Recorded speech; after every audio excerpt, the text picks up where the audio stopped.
What's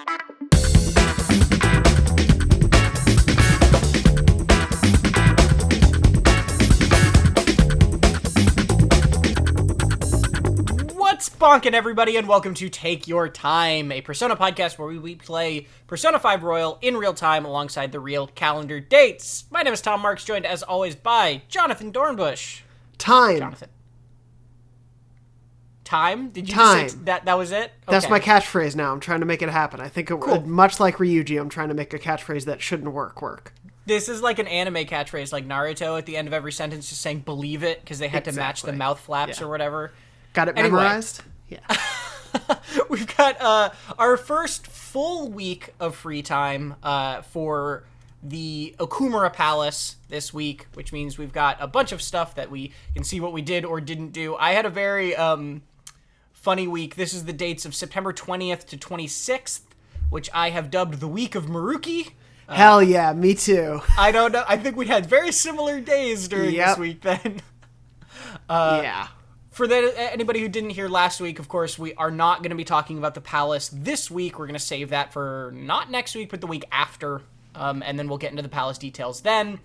This week, we're going to go over our free time stuff, and also, we discussed this right before the show, but Jonathon maxed Kawakami, which means that we're going to go into her confidant line this week. We kind of did a bait and switch. Last week, we said we might do Mishima, but then Mishima wasn't available this week. But Kawakami was. I could not find Mishima any single day of the week. I don't know if I've angered him. I don't know if the game just didn't want him to show up. But regardless, he was not there, and I'm sorry.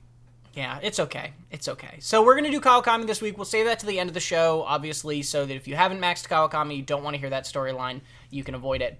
So, let's get into our first housekeeping, starting with last week's answer to the pop quiz. So, last week I asked Morgana, when Morgana comes back, he sleeps on Joker's chest, and Joker comments that it is very, very heavy, and kind of in a exaggerated way describes what it feels like to have Morgana sleeping on your chest. And a couple people got close. Hannah and Elek in the comments both got close, got part of the answer. Jonathon, did you have an answer to this? I did, and then I completely forgot it. Fair enough. But I had read the comments earlier this morning as well, so what they said is kind of stuck in my head, so I'll let you go ahead and take the answer at that point. Yes. So the exact wording, Hannah and Elek both got that it felt like a boulder on his chest, but the exact wording is, my body feels like a boulder sinking into quicksand. Which just feels like that last part just feels a little extra. It's real harsh. Yeah, Morgana is not that big a cat. No need to body shame Morgana like that. But maybe it's like the metaverse Morgana like weighs more, and then that weight is all in cat form. That would be fair. What if he doesn't though? What if in the metaverse he weighs as much as he does as a cat, and so he is just like the lightest truck? That's why he falls over so easily. Yeah. That's actually Does the weight change throughout? Maybe that's why that truck or the van can do all those like jumps and stuff. Yeah, but it would have the people in it, and theoretically they would retain their weight. We are lining ourselves up for a perfect YouTube headline of one of those, like, real life physicist determines whether or not the metaverse is, like, we can get there, I think. Can I go on a very random D&D tangent very quick? Tom, we're the ones recording the show. Yes, yeah. This has nothing to do with Persona though. Wait, hold on. My producer is calling in. Fair enough. Yeah, they love D&D, so yeah, go ahead. Great. So there's an item in D&D called the Bead of Force, where when you throw it, it creates like I think it's like 10-foot diameter ball, like sphere, that will capture anything, like any people in it. But there's this weird line of text on the Bead of Force that is, no matter what the contents of the Bead of Force are, the ball weighs 1 pound. Which means you can just, like, kick it, and, like, you could pick it up and just shake it like a snow globe with people inside of it. That's wild. It's the most, like, anarchistic line of text in that magical item, and I just imagine now that Morgana is the same thing, where when everybody gets in Morgana Bus, it's like, well, Morgana Bus weighs the same amount. no matter what. So someone could just like lift up the bus with one hand and be like, huh, interesting. Yeah. Oh, that's actually how Persona 5 Strikers end. Spoilers. The big bad just takes them and crushes them in the bus. Now, I haven't played it, so I don't know. So that's our quiz for last week. We do have some comments, though. You have an email to read, but I wanted to read because Hannah also said a comment that was a thing I was going to get into this week, and actually was a thing I'd been not talked about yet because I've been wanting to use it as a quiz, but never found the good opportunity to. Hannah says, thought I'd share a mechanic I just found out about in case anyone finds it useful. Around this time in the game, you can buy a calling postcard from a shop near the theater in Shibuya. You can send the postcard to a confidant from mailboxes, there's one in Young and Jaya, which gets you a confidant point without using up your time. I take it from your expression, you did not know about this, John. No, I didn't. No. That would have made my original Persona 5... Was this in base P5? I don't think so. Okay, because that would have made my base Persona 5 playthrough so much easier. Because I don't remember, but I don't think so. I was bad at keeping up with confidants then. No, I had no idea. When does it unlock? So it unlocked at the beginning of this month. It unlocks right before they go to Hawaii, I think it is. The week before they go to Hawaii. And the way it works is, like Hannah said, there's that little shop at the end of Central Street right next to the movie theater. Mm-hmm. It will sell you one calling postcard every week. So every Monday you can go there and buy a calling postcard. And what that does is there's a little red mailbox next to the movie theater in Young and Jaya. None of this is explained. This mechanic is totally cryptic and wild, and it's one of my favorite little side extras that really helps. And when you go to the mailbox, it's just like going to Chihaya for the affinity reading, where you say, I have a postcard, who do I want to send it to? And you just pick a confidant, and it just gives you one little point in that confidant. And you can stockpile these cards. This is what's crazy good about this ability, or this item, because Chihaya you can only use once a day. These things you can stockpile, and then when you're like, I really want to level this person up today, they're available, but they are not ready for a level up, you could go to the mailbox and just keep pumping points into them for as many postcards as you have, and then check every time if they're ready for a level up. That's why I'm glad it only started this month, because that makes me feel a little. I was worried you were going to be like, oh yeah, it opened in May, and I was going to just realize. But yeah, oh my god, that's so useful. I was gonna bring it up for like a quiz, and then I couldn't find a moment for it, and then I ended up was this week, one of the Home Shopping Network items that you can get is 3 calling postcards. Oh, okay. I bought that and didn't know what those were. I was just like, I'm going to just buy these because it's an item I don't know of. I had no idea what it was. I was like, I'll look at this later. 3 calling postcards is basically an entire, like, extra hangout session with someone. That's wild. It's like a $2,000 shopping item. Totally. That's...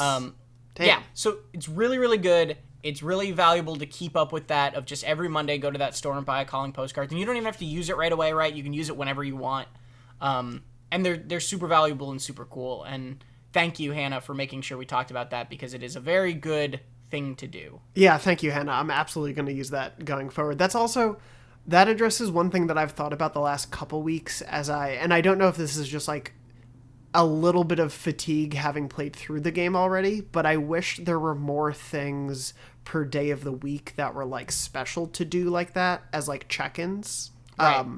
And I hope that that's something we see in like Persona 6, because I do think that's a really cool way of keeping you in tune to the game as you go along, is like on Sundays we have the shopping network and the juice, but there's not really something like that most other days of the week. Like you can do certain... There's like, I think there's the lottery you can kind of check in on occasionally. Occasionally, yeah. And there's like, obviously if you go and work on a day that ends in 7 at the convenience store. But like, I love stuff like that, and I hope that there's even more like that as they go forward. And something like this is exactly what I was looking for. So that's really cool it exists.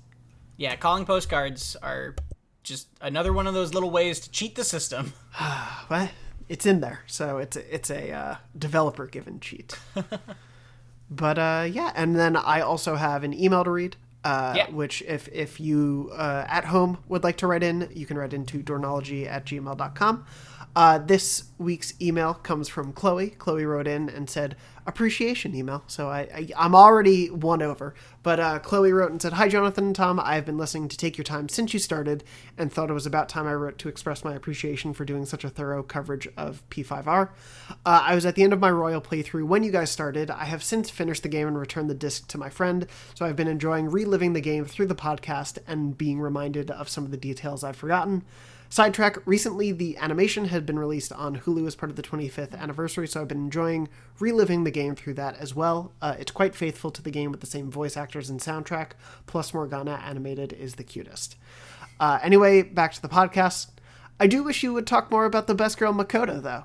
And since you are so close to maxing some key confidants, do you have an idea on which confidants both of you are planning to romance for Joker? Thanks again for doing the podcast and looking forward to hearing your thoughts for the third semester. Best, Chloe. That's a fair comment, Chloe. Makoto is best girl. And we have not talked about her very much. And I think I haven't gone down her confidant line very far yet this time. I'm stuck at the level where you have to get, I think it's max charm or whatever. Okay. And so I am paused there. But yeah, I was thinking we would probably dig into her story and her as a character more once we got to her, confidant breakdown. But I agree. As of right now, Makoto is best girl. I don't know how much we want to give our hand in terms of what we plan to do on the romance side. I don't know if you want that to be a surprise once we decide to do whatever we do. But I think it'd be fun for it to be a surprise. But also, yeah. I think I had a plan, but I don't remember anymore. Romance everyone. Yeah. I know I romanced On in the first game. Gotcha. In my first playthrough, not the first game. Back in Persona 1, I romanced On. It was very strange. But yeah, I haven't quite decided what to do with this one, but yeah. Well, I do like leaving it as a surprise for each other when we get to those moments. Cool. But yeah, thank you, Chloe, for writing in. Glad you've been enjoying the show. I definitely do want to watch the anime at some point as well, too. Yeah, but I can't handle playing through the game and the anime at different paces, and I'm not going to start a second podcast about watching the anime in real time. That's season 2, baby. We're also trying to finish Cowboy Bebop, so that's kind of been my anime priority at the moment. But yeah, that makes sense. Anyway. Let's jump into the actual week. Again, this is the week of September 20th to September 26th. The first full week, we had one day last week, but the first full week of free time for Okumura. And, of course, the return of the Maruk himself. September 20th, let's get into it. Jonathon, what did you do? I started out my week hanging out with our good pal Maruki. Yeah! He was available minute one, and I was like, hey, we're gonna talk about my mental state. Let's do it. I couldn't, especially after the little bit of a tease of him while you're in Hawaii talking to Futaba and everything, and him connecting. Because again, just for a reminder for those listening at home, Tom has played Royal before. I haven't, so anything dealing with Maruki is totally new to me. And so I was like, okay, I need to further this storyline. Yeah, and again, also just as a fresh reminder, because it is worth reminding, you have to get Maruki, you have to do Maruki's confidant line to eventually unlock the sort of extra stuff toward the end of Persona 5 Royal. So it is worth doing. And so this was a moment where we were both, I believe, on 5 with Maruki, and there was a stop. It was one of those moments in the game where he's just like, oh, I can't hang out right now, and you have to wait for whatever trigger to allow it. And then this week is obviously what allows it, because now the floodgates have opened and you can hang out with Maruki. Yeah. Also, just a quick side note to the viewers at home, if you're watching the video version, I'm not crying intensely for the next few minutes. There's something in my eye that I'm trying to get out. So if you just see me really getting sad, it's not because I do feel that deeply about Maruki. But, listen, man, counseling it brings things to the surface, and that's okay. Oh, let's not even begin to get down that path, that can of worms. But it was the first of many hangouts with Maruki this week for sure. Yes. What about the evening? In the evening, I hung out with EY because I've been neglecting that one. So I think I've only hung out with him once before this. Okay. And so I just wanted to get that going a little bit more because I completely ignored him in base Persona 5 when I played. Good news. His abilities are super different in this one. Perfect. Well, I'll have so much to compare it to. But yeah, I know the like gun customization stuff is kind of his bag this time. So I wanted to see a little bit more of that. So I focused on him when I could this week too. Cool. But what about you? The funny thing is the evenings this week felt very light and like very tough for me. I had a lot to do during the days, and then every evening I was kind of like, well, what am I doing today?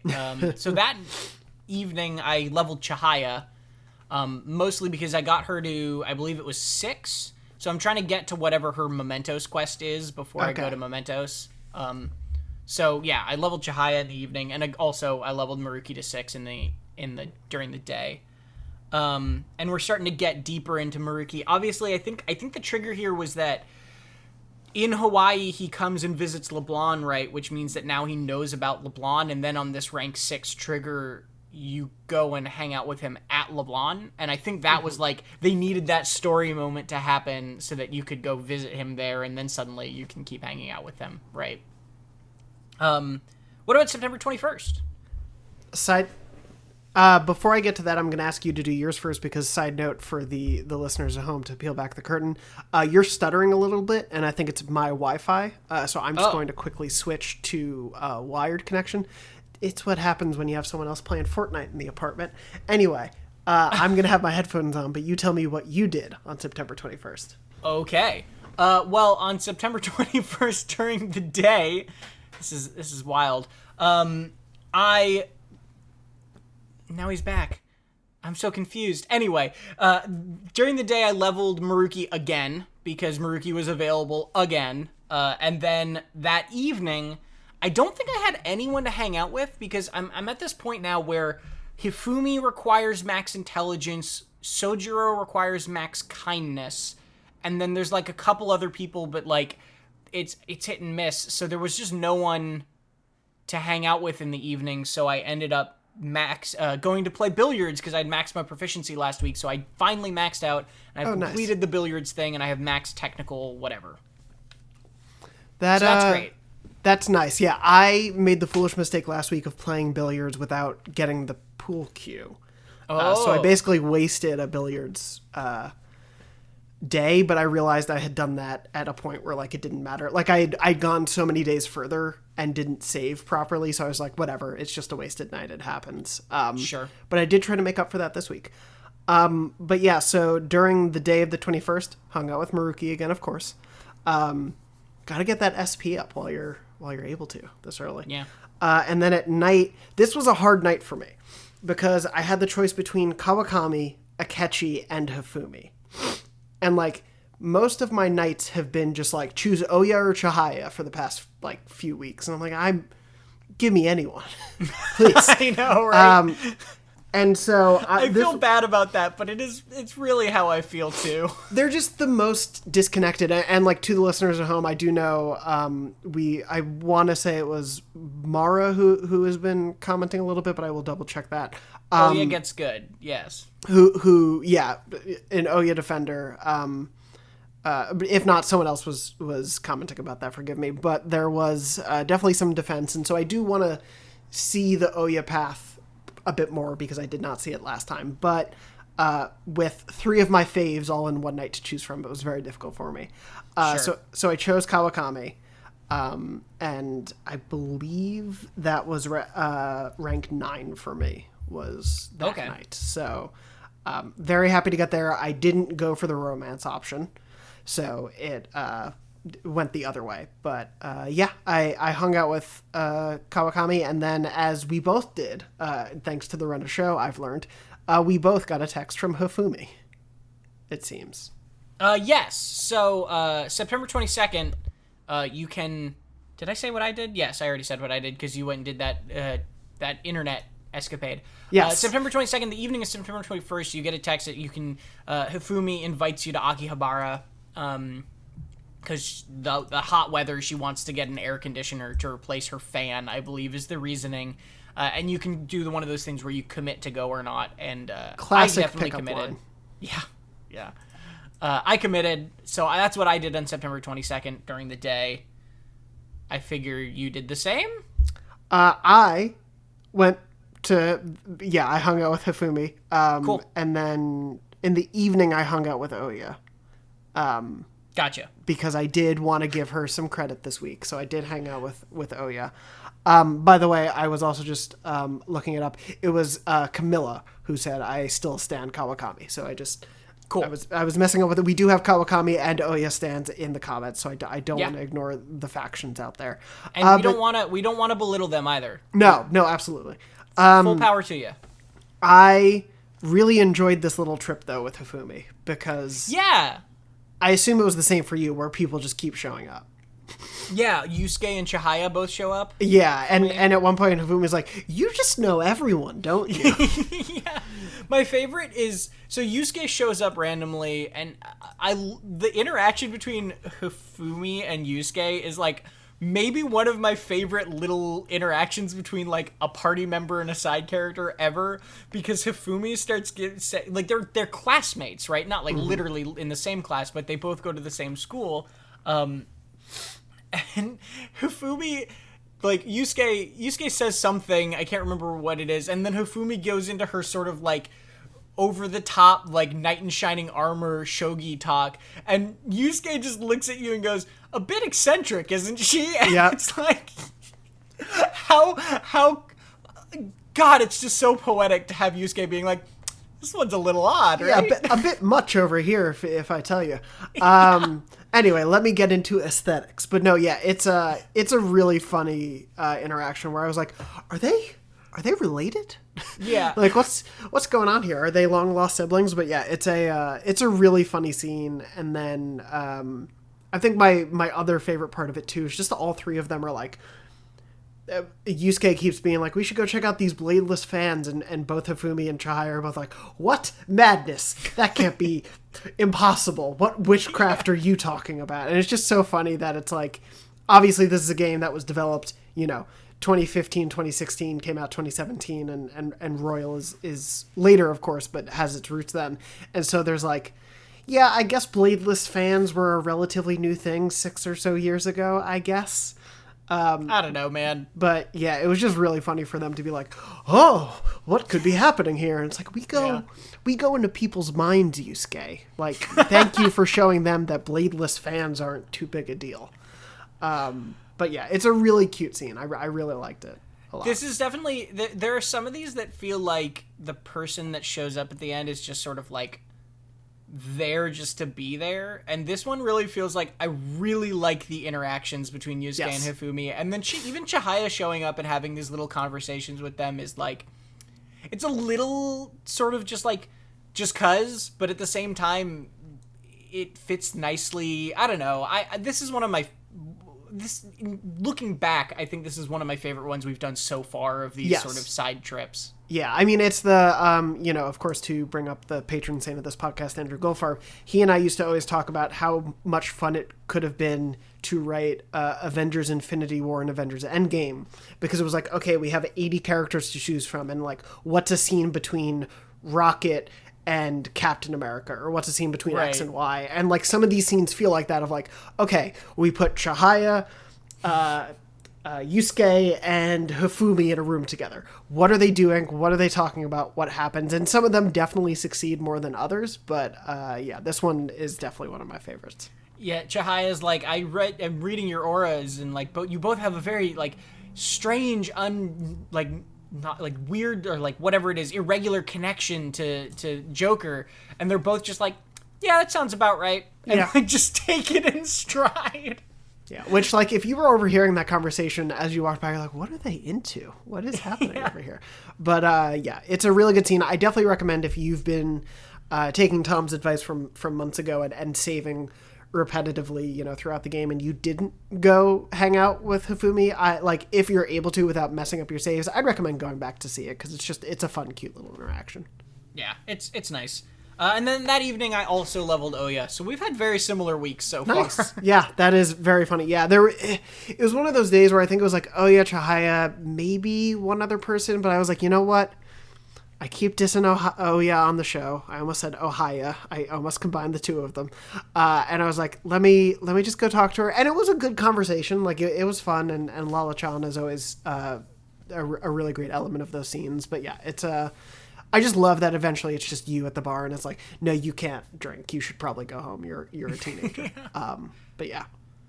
Yeah. And I got, I think like rank 3, 4, something like that. So like, it's getting a little bit more into actually being a personal thing rather than just like her, like using a high schooler to write entertainment articles. It's getting a little bit more into her actual story, which is she's a journalist, Tom. She wants to write meaningful things. Yeah, anyway, exactly. Yeah, we'll talk about that one day. But yeah. What about the 23rd? The 23rd is notable because I don't know about you, I got to slack off in class. I did too, and it's my first time slacking off in class, actually, since I had that weird stalled moment with Kawakami. Right. So yeah, this was like the teacher got called in by the principal's office or whatever, but it was actually Kawakami over the loudspeaker. Right. Which was very cute. But yeah, I used it to, I read the kindness book from Booktown. I think I did the same, actually. I think I did the same. Oh no, is this we're just gonna have the same week the whole time? Yeah, basically. But yeah, I did that. I got 2/3 of the way through, and then what's funny is that day also you get another classroom scene, and I was very concerned, but it was just like to give, for me at least, I got another classroom scene because it was about Kawakami kind of being a good teacher again. Yeah, but we'll save. Was that the soccer ball quiz? They do a quiz that's so funny. Yeah. It's so funny, that quiz. It's another one of those classic quizzes where like the conversation around it is completely unrelated to soccer balls, and then they're like, now then, how many shapes are on this soccer ball? And you're like, oh, okay. Which, like, why is that a question in school? Why it's a question in school is fair, but the interesting thing that I liked about it is, like, again, these questions always tie into the story in some way, right? And the reason they brought up the soccer ball thing of the black and white spots on it was that they said, well, the soccer ball was only made black and white like this because to stand out more on TV, and so people could actually see it on TV because of black and white TVs, and it was entirely just for that. And, like, I think that does relate, right, to the themes of them, like, being in the public eye and doing things to stand out, right? Mm-hmm. And just doing things, like changing themselves and doing things just for the public's own kind of visibility, and that's it. And like, it's also like, it's just funny how I think that they do those quiz questions, they tie those quiz questions into the stories in really clever, subtle ways sometimes. And yeah. Maybe I'm reading too much into it, but I thought that was my takeaway. I mean, we're literally doing a 50-something hour podcast about this game, so read too much into it. The podcast, basically. I agree. I think what's funny about it is the distinction for me is I think they almost always do a really good job of tying it in to the story. I don't think they always do as good a job of tying it in to actual curriculums. Oh no, it's insane. But that's part of the fun of it, is just like seeing the wild connection that they make from a soccer ball to your story. One of the other quiz question, I didn't mark it down, but the other quiz question this week was like about the origins of the word robot from the Czech Republic, I think it was, and they that ties into the palace, right? Robots. Hey, there's robots in the palace. We already know this. But then the quiz question part of it was just like, where's the Czech Republic? Like Eastern, Western, or Central Europe? Yeah. It's like, what? That's the question? Yeah. And just the idea that, like, okay, in a week we learned how many spots are on a soccer ball and where the Czech Republic is. I guess that is school. Yeah. I guess it's been a while, but I guess that's what it is. Anyway, what did you do during the day, as if I had to ask, of September 23rd? Hung out with my boy Maruki. Yeah.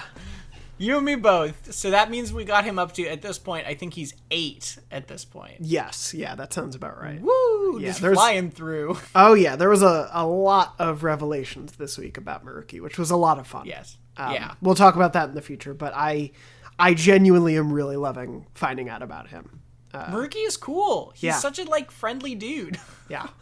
He's like a really this game has always had charming characters and is really good at making characters who are just endearing and make you like them. Yeah. But he's like, they did it really well with him. They very much make you like him and make him charming in a very good way. Kasumi too. Like a lot of the new additions are just like really nice. In ways that don't feel repetitive of why you probably liked characters in the base game. Right. Yeah. Exactly. Who knew there were more than 7 personality types? It's very impressive. Not me. Me neither, apparently, because we've been doing the same thing all week. But yeah, hung out with Maruki, and then for the evening, just to mention that, and we can either talk about it now or we did say at the end, excuse me, but I max ranked Kawakami that night. Hooray! Yeah, we'll talk about, we're going to go through Kawakami's story arc at the end, which is a fraught one, I think, but one I ultimately think is very good, if problematic. Anyway, we'll get into that later. In the evening for me, I'm trying to get my kindness up because it is my furthest behind stat, and it is also the one you kind of get, coincidentally the least, I feel. Like, you don't just stumble onto kindness points very often. That's fair. And also, I really want to level Sojiro, and I have that gap of I need to get max kindness to level Sojiro. So I went and saw a movie for, I think, the first time in this game. Oh, nice. Or in this playthrough, and I went and watched the Les Miserables parody movie. Okay, yeah. Which gets your kindness up. Nice. So that's what I did. Yeah. And then, the 24th, so this was really funny because all week I was like, man, when are we going to get to slack off in class? We never get to read, like, they never do that. Yep. And then we got to slack off in class literally the day after I said that. And then I was like, man, we haven't had to read on the train in so long. And then, hey, we got to read on the train. It was great. I had pretty much the same week, so yeah. Yeah. I read I think, Knowledge Booktown book. Did you also do it? Yay! I also read the Knowledge Booktown book. Twinsies. Oh my god. Twinsies. Yeah, we gotta get another guest on the show to switch it up, because we're just doing the same thing. But no, yeah. I read the Knowledge book, got 2/3 of the way through that, and then yeah.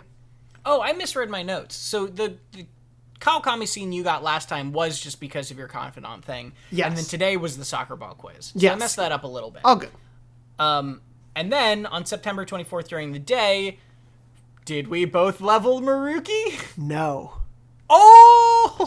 Yeah, so wow. Hear me out. It didn't make any sense, but I convinced myself it did. I went, no, please. You know what? Because as if it would hurt the in-game feelings of these fictional digital characters, I was like, sure. I've been hanging out with Maruki a little too much this week already. I'm really excited to learn about him, but like, I don't want to just only give him my time. I have so many other friends I need to check in on. This was how I thought about it, not in terms of like, I should be checking in with everyone to keep my levels up. It was, no, I want to make sure I'm not like overburdening his week. So I hung out with Futaba actually. During the day. I almost did that a couple times. Yeah, it was just one of those like. Also in the back of my head, I was like, it's gonna probably be a little boring if I say I only hung out with Maruki this entire week. So let me try changing it up. And so I hung out. Color me dull, because that's what I did. No, I mean I think that was the smart thing to do, just because it's available. Like he's available. He's really interesting. As you've been saying, you should hang out with Maruki to get the end game stuff. But I was like, let me just switch it up one time. And so I hung out with Maruki. Or Futaba. Cool. So I hung out with Maruki. I got him to 9. Just a little word of warning. I believe 9 is the next sort of like gate point. Okay. So you have time to get him to 9 is what I'm saying. You have plenty of time you don't have to do that, this week or whatever, or next week or whatever. You do have a little more time after that point. We'll find out. Did you do it like tomorrow? I did it on Monday. Amazing! Yeah. Hooray. What about that evening? This evening I leveled EY. Okay. So I went to the Thieves Den for the first time. Cool. We can dig into that. People have been asking about it. Yeah, I went to the Thieves Den, and then, so I was going to go on a date with Akechi, because that's the only way to refer to that Confidant line now. But he was like, hey, I'm super busy right now. And I'm like, but you're standing outside the billiards room. You're not busy. Don't lie to me. Are you seeing someone else? What's happening here, Akechi? Tell me. And he wouldn't respond to any of that because I was shouting it at the TV. And so we didn't hang out, and I just dejectedly went into the billiards hall and was like, I guess I'll play billiards with my other friends. And got that to rank 3 because I had the pool cue. Nice. And that means that you got the book? Yes, yeah, the random human being shows up and is like, you should read this. I'm like, all right, okay. Yeah. Are there drugs in here? No. It's just a billiards book. Yeah, I think I'm capped on Akechi too right now. Cool. For similar reasons of him cheating on us. Yeah, but that's the only explanation. I mean, I can't think of anything else. With those eyes? But anyway, the Thieves Den. I did go to the Thieves Den. Yes, you went to the Thieves Den. That's what I was going to talk about. So, yeah, so this is the first time you've really dug into the Thieves Den. And I haven't spent much time there because the Thieves Den, it is persistent for your, account save, your PlayStation account save. Okay. So my Thieves Den is already, full of endgame content stuff because Gotcha. I've already beaten the game. Gotcha. But you waiting this long probably meant that you had some coins stockpiled to spend on things. So what did you make of the Thieves Den when you explored it? I had a lot. I spent it almost all on the music because it's just the best music. Cool. I didn't really know what to expect of it. I think it is a cool addition. And I'll dip into it for sure one or two more times. I'm glad it is not the only edition that came in Royal, because I remember them talking about it as a thing. And I think if I went into the game thinking it was a really, really big feature, I'd probably be a little disappointed. It's more like a trophy room of the game. It's a glorified art book. Yes. Yeah, absolutely is a digitized art book of Persona 5 Royal. And with plenty of little additional conversations totally. And other things you can unlock and that sort of stuff. So it's not just a gallery, but it is a similar sort of purpose. Yeah. It's definitely I hung out in here for a little bit, and it's like me actually going to an art gallery because I appreciate the hell out of art, but I don't really know what I'm supposed to be doing when I go to an art gallery. Right. And so I was like, I'm looking at the things. Yes, I have now looked, and then I went and played Tycoon for 5 rounds because you put a card game in a video game that's about everything else, I'm going to play that game. But Tycoon is wild, too, because I think I mentioned this on the show before, but, Tycoon is crazy because there's tons of new voice acting in it. Yeah. And there's, a lot of voiced lines and conversations just all mixed into this card game mini game that's not even in the main thing. It's very interesting. And is Tycoon a real... I assume it's a real card game. Oh, I don't know. I'm going to look it up. It is a Japanese shedding type card game. Yeah. Okay, so there you go. It seems to originate in Japan, which is really cool that they specifically used a game of Japanese origin. But yeah, I really love it. It's a very fun game that I've never played before, and I was like, oh, this is great. Yeah, it's cool. Yeah. But yeah, it was really fun, so I played that for a little bit. As you said, I was enjoying the conversations happening there. It felt like playing with the friends in the game, even more so than darts or billiards to that extent. But, I was, outfitting it with a couple other elements. I made sure to put Morgana Cat Bus out there. I put a few of our personas out there. It was fun to go to the second floor and just realize you can transform into any of the other characters and just run around. Yeah. You can run around as Morgana, and then you get the little, runny, cartoon feet when you're running around as Morgana.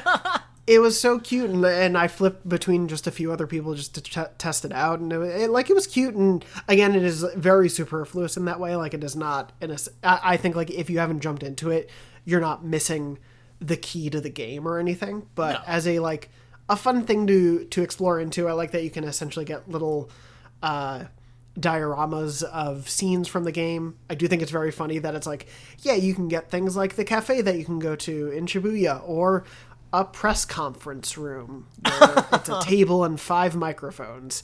So some of the choices in there are a little weird, but Did anybody show up when you put those in? Not yet, no. Okay. But so try revisiting, because when you put those things in, or you put those locations in, occasionally party members will show up and just have extra little conversations around them. Okay, cool. Yeah, I definitely want to go in once or twice, not just to play Tycoon, but to keep unlocking stuff. But yeah, that was cool to see, and just also, as you've been pointing to, but there's like that whole list of just so many more essentially in-game trophy achievement things to do. Yeah, and it's extensive. I'll get the platinum trophy, I think, for this game. I don't know if I will ever complete the Thieves Den database. Yeah, they're huge. It's an enormous, incredibly it's a big list. It's more than, like, the platinum for this game is regarded as relatively simple, which I think is fair. That list, I don't think you should take as like the real platinum list, because I don't think any game would ever have a platinum list that extensive and that challenging. If it did, I would not play that game. Right. Like, it would be, it's huge. It's really, really huge. You have to go probably multiple playthroughs, going out of your way just to do it. So it's not trivial. And right now, at least for this playthrough, I am very much just like, whatever I get from that list, I get. I'm sure, later on in life, I will probably revisit Persona 5 again at some point, and so I will maybe try to get some more then. And it's a nice incentive for that point where, like, it's no small ask to replay a 100+ hour game. You know this quite well. And so to have little things to go for like that are a nice addition for sure. Yeah. And I like that you can change the Thieves Den to look like whatever palace you've already completed. Yeah. I think this is one of them, if I'm remembering correctly, where you can do Futaba's mom as the Sphinx, like looking in through the sunroof at the top, like angrily, and it's like, why would you want that?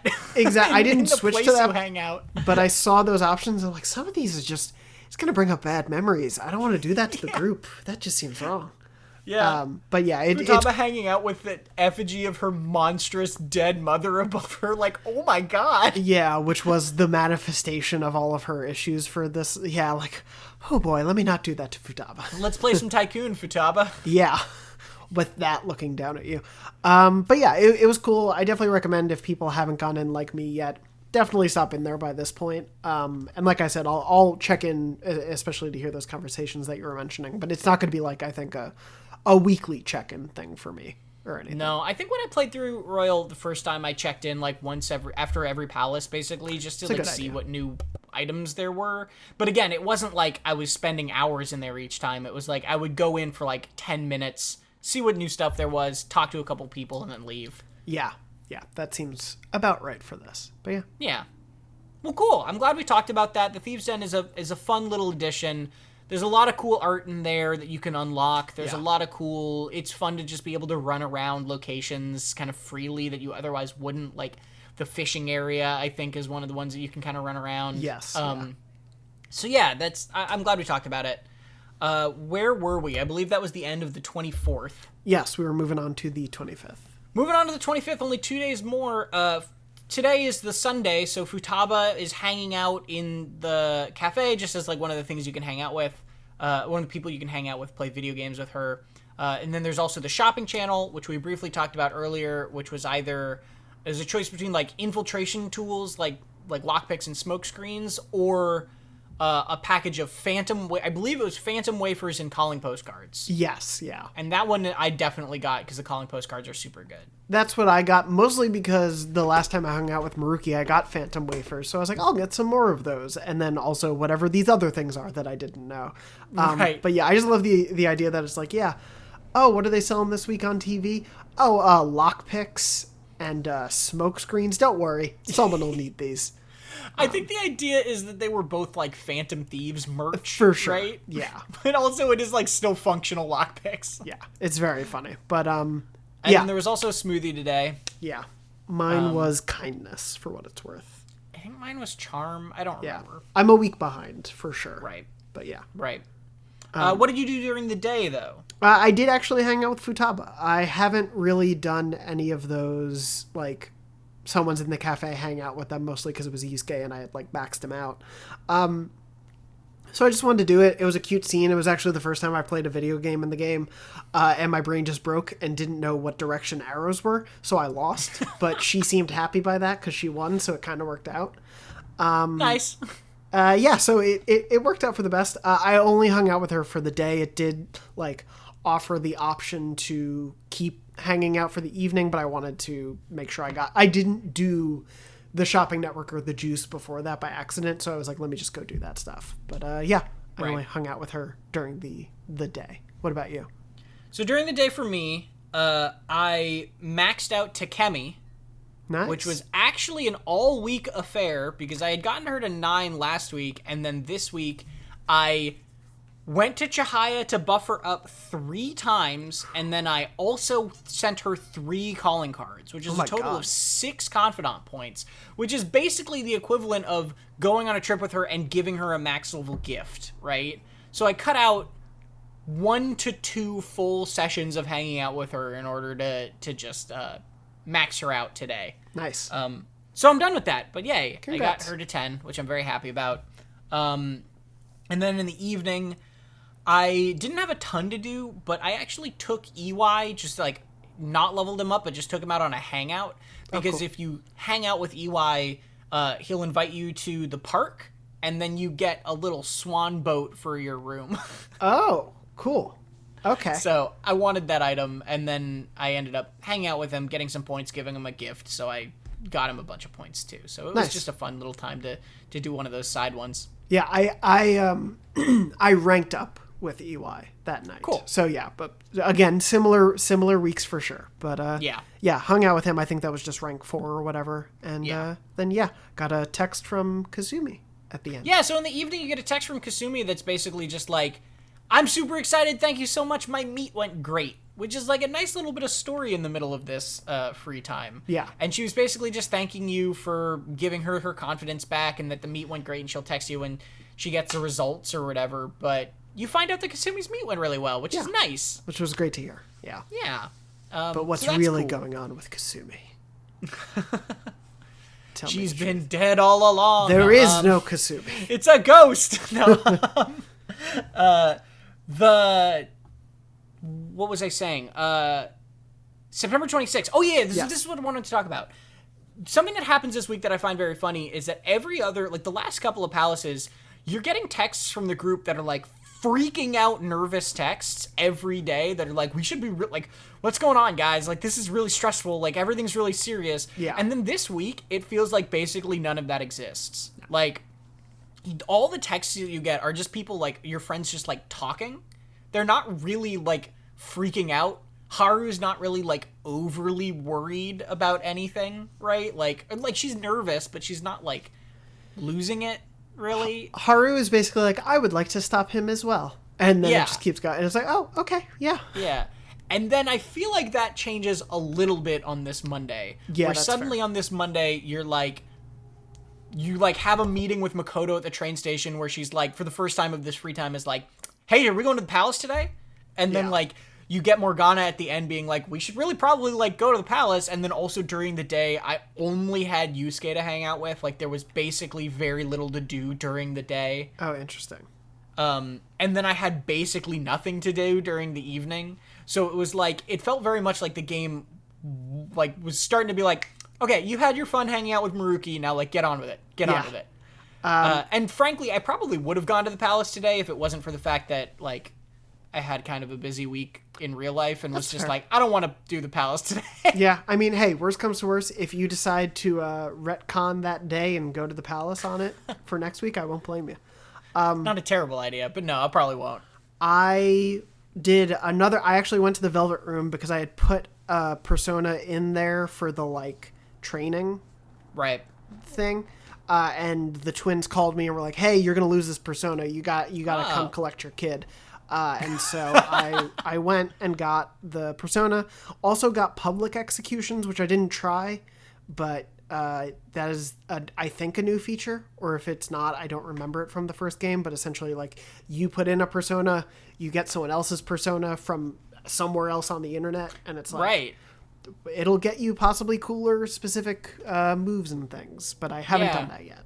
I unlocked that a while ago, actually. Oh, weird. Okay. Because it's just like the first time. I think it's just like the first time you go to the Velvet Room after some trigger, basically. Gotcha. And yeah, this is a new royal thing that's really nice. Is just you can. I think it's once a day, right? You just like can do a fusion with something online, which just like opens up your options a lot more. Totally. You suddenly just can, turn one thing into another without having to get rid of another thing and then buy the persona that you want to fuse. It just simplifies things. It gives you a little bit more options, and sometimes it gives you access to some higher level stuff that you're not expecting. Yeah. Which is cool. It's a nice little feature. Yeah, I like it. I definitely will probably use it going on, because I was trying to do another level with them, and it was like, okay, I get rid of this persona, I summon these two, I delete both of them, I fuse them, I then get another, and then fuse those two, and then, it was just a process, but I got to level up with them. This is where I did hang out with Maruki after that, so I made up for not hanging out with him earlier in the week, hung out with him one more time, and I think I'm... So now you're at 9? Yeah, which was... I really loved that last hangout section, but we'll talk about that, obviously, when we get there, or the last two, at least. But, right. And then in the evening, I actually... Hifumi was available, so I did hang out with Hifumi. Nice. So this day I leveled Yusuke, nice. Which is getting nicely into the meat of his story. I think he's 7 now. Okay. And then in the evening I wanted more kindness, so I watched the DVD. I believe it was called ICU. It's like the ER parody DVD to get my kindness up. Nice. And that was the week. We did. Unless you had anything else to talk about, I think we want to dive into Kawakami's full Confidant story. Yeah. And kind of talking about her arc. I was saying maybe we should do, or I was thinking, I didn't say it, maybe we should do the pseudonym and pop quiz now, just for those who don't want to. Sure, listen. yeah. Let's do pseudonym and pop quiz now, and then anybody who wants to stick around and listen to Kawakami can stick around and listen to Kawakami. Anybody who doesn't, you won't miss anything besides, like, Jonathon saying nice to steal ya at the end of everything. Nice to steal it. There you go. Anyway. See, we're covered. We did. Yeah, what's our persona pseudonym? What's my persona pseudonym for today? I didn't go to the palace yet, so might be a tricky one. You didn't, but I am picking from Okumura's Palace, so I guess slight spoiler, great. but I'm hoping that this is someone who is memorable enough. Okay. That you'll, if not at least know the name, probably know what they look like. Is it a penis monster? There are a lot of those that are quite You're memorable. not far off. Okay. This persona is known as the Ambassador of Filth. That's not the pooping demon, is it? It is. Okay, then is it Belphegor? It is. Yeah! Yes, congrats. Yeah.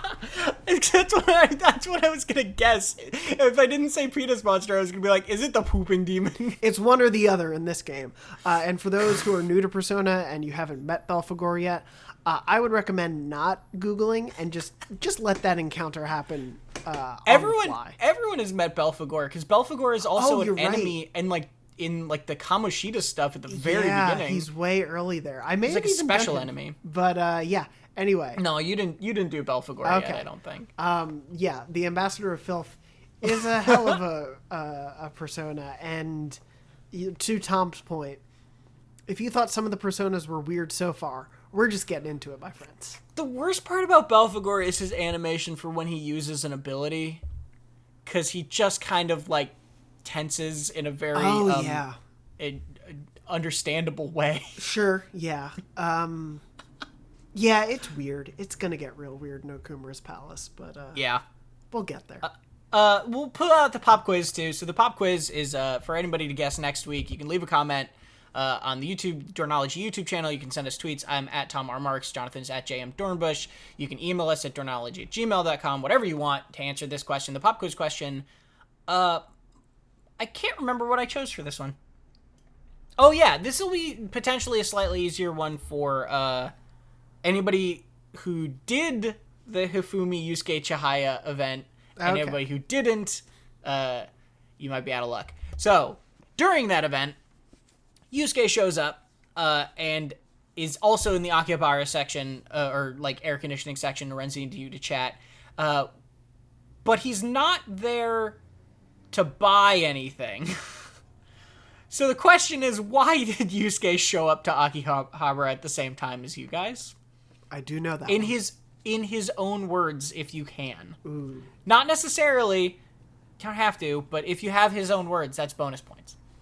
Anyway, that's the question for next week. Let us know. But for now, goodbye to anyone who doesn't want to be spoiled on the Kawakami stuff. We're going to talk about Kawakami's full Confidant arc here. Except, I think it's fair to say, neither of us romanced her, so we're not... Neither of us romanced her. We're not discussing that element of it. We're not discussing that element necessarily because it's weird. And anyway. Overall, how did you like this story arc? Because I think this is something we've talked about a couple of times already, that there's a lot of weird, questionable stuff that happens within it, and a lot of weird, questionable choices you're given the option to make in terms of both dating her or not, but also in just, like, creepy, weird things for a high schooler to say to their teacher, right? Yeah. But at the same time, I do think that the actual character arc of Kawakami and the journey she has to go through is a really interesting one, and is a really compelling one that I was invested in, even despite all of that other stuff. Yeah, I'm very much in the same wheelhouse, where it's like there is icky elements present, but in terms of what she goes through as a character, I think is really interesting and really well done. And I think like the sort of epiphany that she has along the way, and the way that she kind of ends up, I think really works for the journey that she's been going on. And I think it's a really interesting picture and thought, because at the end of the day, you have someone who, I guess but we're going to spoil it, but like at the end, she kind of, intimates, I was really passionate about being a teacher at the start, and somewhere along the way, I just kind of lost my interest and passion. Right. And then things became tough. And so I started doing this other thing, and I was letting it split my attention in all these different ways. But like, she does really care about wanting to be a good teacher and wanting to help people. And she's also like, but I kind of am also a laid back human being, but I can maybe use that to my advantage, because most teachers tend not to be. And so if there's a way that I can balance that, right, as a teacher, I think I might be able to get through to students. And so her kind of like coming to that realization after everything she's been through, I think I appreciate it a lot. Yeah. Yeah, I agree. I think it's a really interesting... So the general story, we don't have to go through every single exact Confidant rank. I think that is a little laborious when there's 10 of them like that. But generally where this starts out is you meet her right through... The Confidant line begins through stumbling upon this secret that she has, that she's actually a maid, and you kind of agree to keep each other's secrets, both that you called a maid service as a high schooler, and that she is a maid. You agree to keep each other's secrets there. And then what continues is that she says that she needs money for her sick sister, right?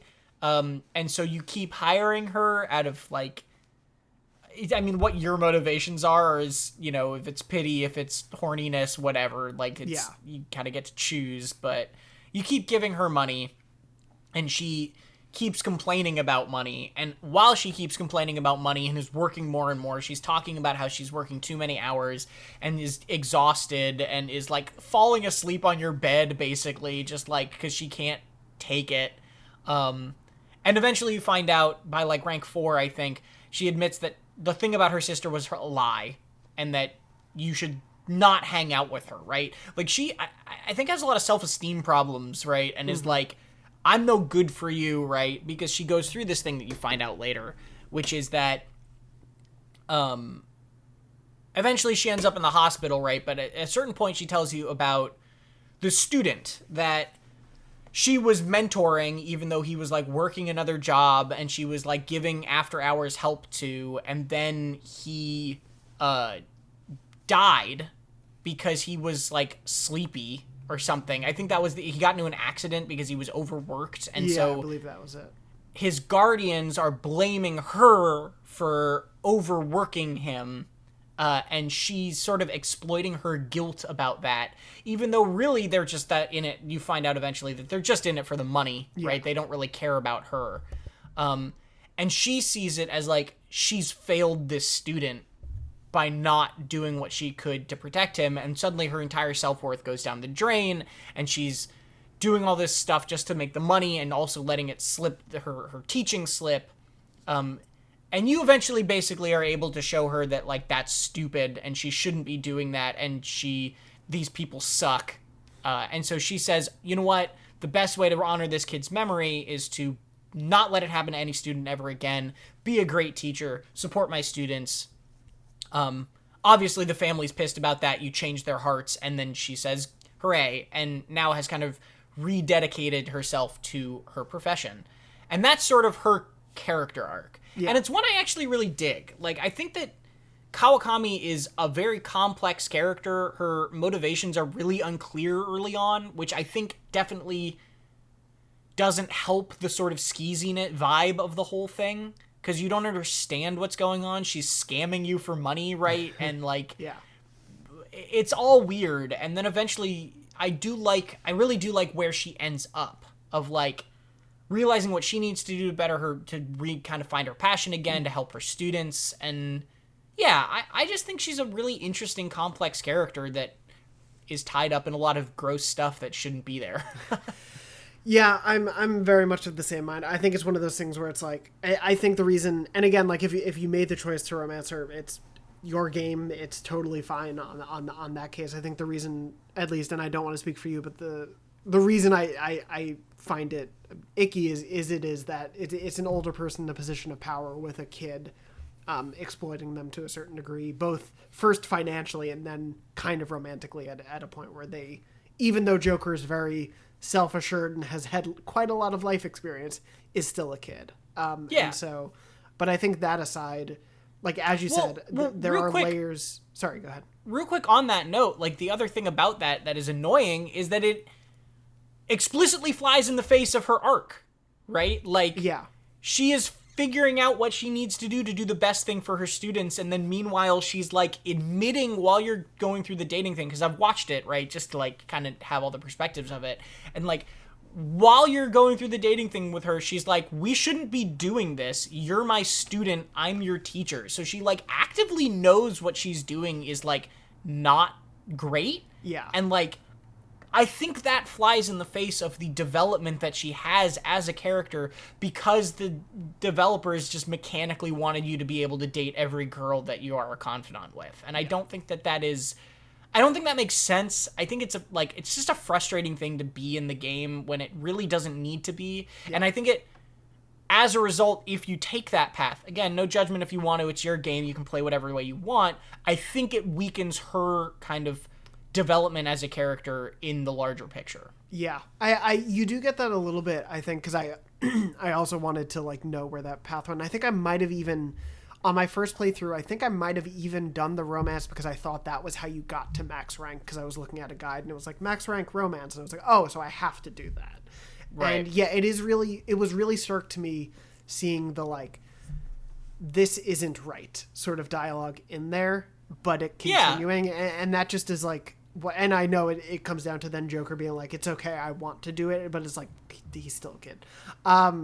Yeah. I think for me, that's why I think you're totally right. It doesn't line up with the rest of the arc in a way that I think, as you said, you hit it right. Like, it does a disservice to the growth that she's had. And I think that growth is really cool because, as you said, she is this layered, multifaceted character. As I was saying, like, at the end, she's like, I can get through to students. I really want to be dedicated and help students out, and I really want that to be part of who I am. I'm also kind of a chill person who, like, doesn't care at some points, and I can find the balance there, whereas most teachers in the school, not in general, but, like, are a little more high-strung or a little, crankier, it seems. And she's kind of like, I'll let some stuff slide. And that she's the cool teacher. Exactly, and that ties into, of course, her power set, which I think is fair to say is probably one of the best in the game for a confidant. Yeah, it is. And so we can talk about that a little as well. But yeah, I think her being able to, get away from these people, this interesting back and forth of, like, her using you for financial gain, realizing that's wrong before she comes to the revelation of them using her for financial gain is really important, that those don't go hand in hand. Right. Because it takes it gives the agency to her, again, in a way that it's like she's putting her foot down and realizing this is a bad thing to be doing. Yeah, I agree. I think it's important that she makes that choice before any hearts are changed, right? Yeah. Like, you could have just changed their hearts, but instead she's like, no, I'm going to separate myself from these people that are abusing me, right? And then is happy with that decision, and then they escalate and you step in. I think that's like an important pattern of you're not just like solving her problem without her trying. Like, she is making the effort before you have to like do something magical to really make it stick. Totally. Yeah. And I think that cadence gives the story so much more power and really elevates her portrayal in this game. And so as you get to this sort of like revelation point, again, it's always one of those fun things where she's like, oh, and you're a Phantom Thief, by the way. Yeah. So I'll keep your secret. Don't worry about it. We all know, we're all friends here. We got it. We're good. We know. But yeah, just to then take it to the power set, I think both thematically it works, whether or not, the maid part is an element, because as she gets to that point, she's like, yeah, I'm kind of laid back. And so her wanting to give you free time in class makes a lot of sense. But yeah, these powers are just so useful for getting to kind of maximize it. If you're focused on min-maxing, you cannot get through this without maxing out Kawakami, I think. Yeah, her kind of three main abilities, right, are the occasionally giving you free time in class, the slacking off stuff, then her doing housework, which is laundry, infiltration tools, or coffee and curry, which are basically every single night I'm asking her to come make coffee or curry because it's just free items. Yeah. And then the final one being that you can actually go out in the evenings after you go to Mementos or a palace, which is incredibly valuable. So yeah, she does have really, really good abilities, even if it's like a little weird. Their like rationale for why she just keeps coming over in a maid costume to do your stuff and give you massages is like, that one I'm like a lot more okay with forgiving, because it's just like the game just needs mechanically to keep giving you these abilities, and like that's fine, whatever, just ignore it, right? Like that I'm much more alright kind of hand waving away, because whatever, they don't want to take these abilities away from you. Sure, yeah. But, and they kind of try to frame it a little bit more motherly, of her being like, you're not eating well, like I'm gonna come cook for you, right? Like it's like a very like I dig that. I think that's funny. That's a funny framing for it. Yeah, I forgot about that at the end bit of it where she's like, I'm worried about your health, so yeah, I'm gonna make sure you're still eating well. But yeah, it's so useful, it's so helpful to have those things, especially as you said, when it's not costing you money every time to call her. And so yeah, I think if you haven't prioritized maxing her out, you should before we get into like the rest of the palaces, because it's just useful to have. It's useful for Mementos trips. It's useful to get stuff done when you want to go hang out with people and you're like, I don't have that much time. Who do I choose? Yeah, it's a really great power set, and I do think a really good story. If you keep it platonic, I think it plays out very well. Yeah. And yeah, I enjoy that one. It's probably the one I've liked the most so far of the ones we've discussed. So that's the one. That's what I was going to ask. We've discussed 4 Confidant lines so far: Ryuji, Kasumi, Yoshida, and Kawakami. Kasumi, I think we're going to leave out for now because, again, she's like a weird sort of edge case with this different sort of stuff, and her arc is still going right now. But of the 3 kind of main max 10 ones that we've done, where do you slot this in? Because right now I think our ranking was Ryuji Yoshida. Yes. And we got to write this down on a list so that we keep remembering that we don't just saying it out loud. I think for me right now it would go Kawakami, Ryuji Yoshida. Okay. Yeah. With Kasumi somewhere in the second or third spot. But sure. Yeah, that's kind of where I land. I think in a combination of, if we're looking at story and powers, I think Kawakami notches up because of the power set of things. I think Ryuji's story is like equally as engaging for me, and because he is a party member means even more than Kawakami's does, and so he nudges her out a little bit there. But on just like a pure usefulness within the game, Kawakami's moves just kind of boost that up for me. What about you? Yeah.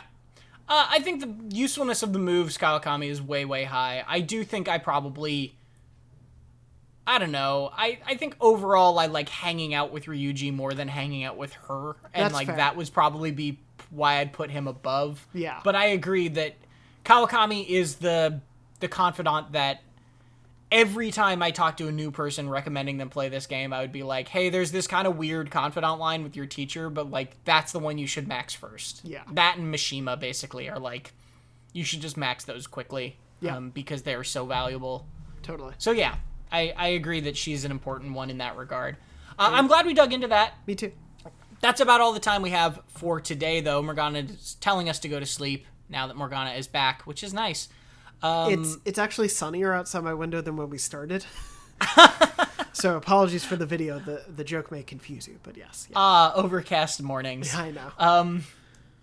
Is there anything else? We already did the plugs. You know where to find us on those places. Jonathan, is there anything else you wanted to say before we go? No, yeah, just thank you to everyone for the support there. I've noticed since I look at the metrics and everything, just seeing a lot of people, I think, download the episode earlier in the weeks than they have, and also a shout out to, I know there's been some people who have like started listening weeks in and then have just been binging the whole thing, and like if you're doing that, amazing. Thank you so much for listening along. The show is, I think, intended to be a thing in that way where you can start from the beginning no matter when you choose to start it, and it should work all the way through. So to those people who are listening that way, thank you so much. And when you catch up to this episode, thank you in particular. But yeah, it's been cool to see people going back all the way to the beginning to listen through.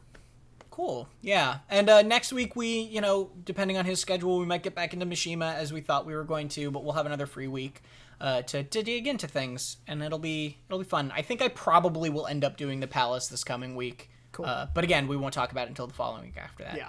So that's all the time we got today. Thank you very much, and we will see you next week. Oh, I forgot. House is a great show. Oh, man.